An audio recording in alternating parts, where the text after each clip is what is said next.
guys, welcome back to some more AFK Arena. So today we're looking at two things. The first one, if you guys have not noticed in the Noble Tavern, we actually have a Noble Tavern Dolly's Corner. So this actually shows us a possible new hero that we're going to be getting. Essentially going in here, looking at the official content of it. And right here it is.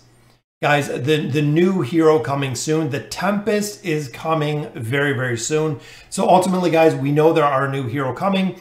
Lilith has said that they will not release more than 2 heroes in a given month. So I'm not sure if they're counting the Prince as a given hero or ultimately if the Tempest is going to come with our new Celerity hero or Celestial hero.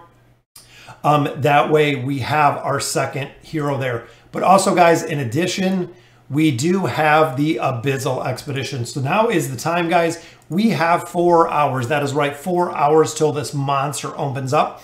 The quicker that you can get into the Abyssal Expedition, the better. The quicker you can take villages, the quicker you can take towns, the more you're going to accumulate of essence, allowing you to go ahead and pick up a lot of different resources and a lot of different relics in there.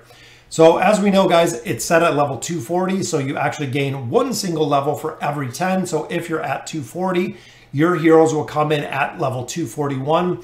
Big thing to note is all hero gear are mythic tier 1 and include faction bonuses are unenhanced. So ultimately, go through the team you're going to use, really work out what 10 heroes you're going to start with. Put faction gear on those heroes so you can go ahead and maximize what they have. Mythic tier 3 gear, their hero bonuses will be retained.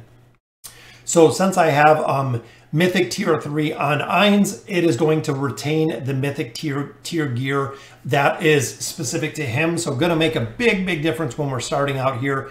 Signature items are retained. The Elder Tree. So ultimately, guys, if you're going with Celerity, it does make a lot of sense to respec the Elder Tree.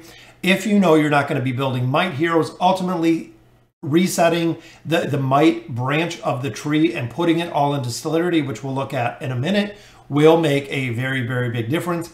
Oak and furniture will be preserved as well. Artifacts and unions do not count. So ultimately, guys, what we do, go through the Elder Tree. As you can see right here, I have 68 in Celerity. We are going to go with Celerity for this Abyssal Expedition. I am a Pather, so this Might Tree, we can actually just reset to boost up my Celerity, boost up my Substance, ultimately building these to much higher, giving me a huge bonus, guys. Because remember, when it comes to the relics in the Abyssal Expedition, they not only increase the stats, but they also do a percentage. So the higher percentages that you have going into the Abyssal Expedition, the better you're going to do in the long run, because they are multiplicative to what is in there, guys. So ultimately, make sure you go ahead and you gear out the Elder Tree. Here is the Abyssal Expedition. Again, we have 4 more hours. So just a quick recap, guys. When you get in there, go ahead and settle the very first camp that you're at. Make sure you put a hero in there. You do get a little bonus.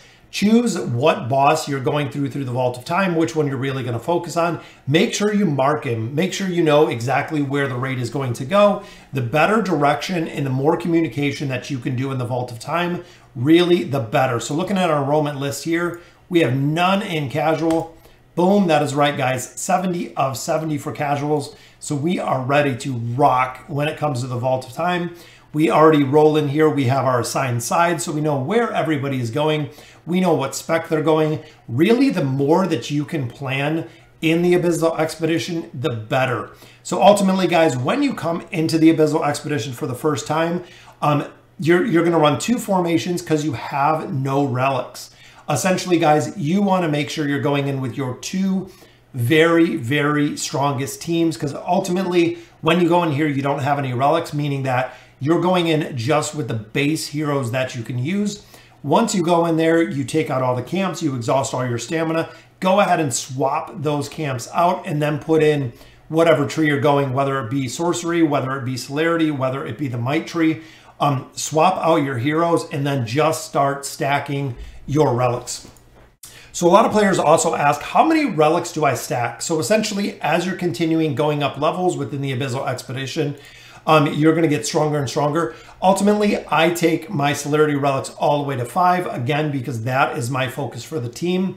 When you start progressing that far, though, you'll get all of the other ones to level 3. You'll get all of the other trees up to a certain amount of points so you can go ahead and advance within your levels. So once you guys kind of on pace, hitting Baron within the first 12 to 24 hours is really what you're looking to do to be on pace with the Abyssal Expedition. As you get further down here, you're going to not only get more rewards, but you're also going to be able to, 1, add more heroes, 2, you're going to be able to take more land. So essentially, guys, you want to focus on the camps and not the movement tiles, not the empty tiles, because they are what give you a ton of resources. In addition, you want to make sure that you're going up 2 tiers. That is right, guys. So 2 tiers. So right here, we have our expanded territory. So if I have this camp right here, if it's a tier 1, you want to go to a tier 3.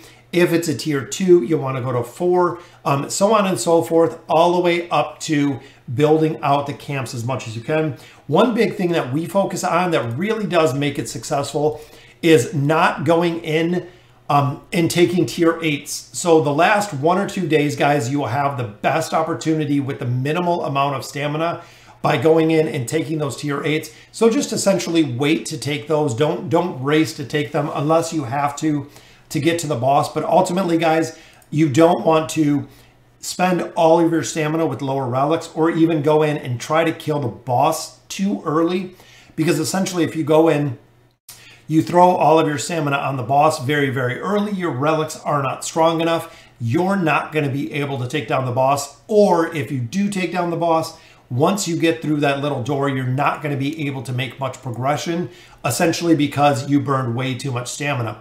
Even if you stack up against the boss, spend a couple hours, even if it's 6, 8, 10 hours, whatever it may be, just accumulating essence, start getting some of those relics. When you start leveling up your relics, you want at least level 2 when it comes to the very first boss. Taking out Zafriel or the other bosses, you want at least level 2. If you're attacking before level 2, essentially, you're not doing as much damage as you could be, which means that you're spending way, way too much stamina, guys. Another key part of the Abyssal Expedition is not breaking the lines, guys. That is really, really the most important thing when it comes to making the progression, is not breaking the lines. So essentially, if I have this path straight through, if I drop one of these tiles, I could essentially be leaving everyone back that is going to have to spend stamina to reconnect the tiles. Reconnect the tiles or disconnect the tiles when you're stacked against the boss and you know that everyone's stacked against the boss, guys. If you see players that are just sitting by themselves or all by themselves, try to communicate stacking them against the boss. That way you can make sure that you can make progression as fast as you can and the heroes are not left behind. So ultimately, guys, just a quick little rundown. I know we said we'd go over something. We'll cover it a little bit today at 8 when it opens up. We're going to throw some formations in here. We're going to start into the Vault of Time. So let me know in the comments what you guys think. And as always, thank you guys for watching.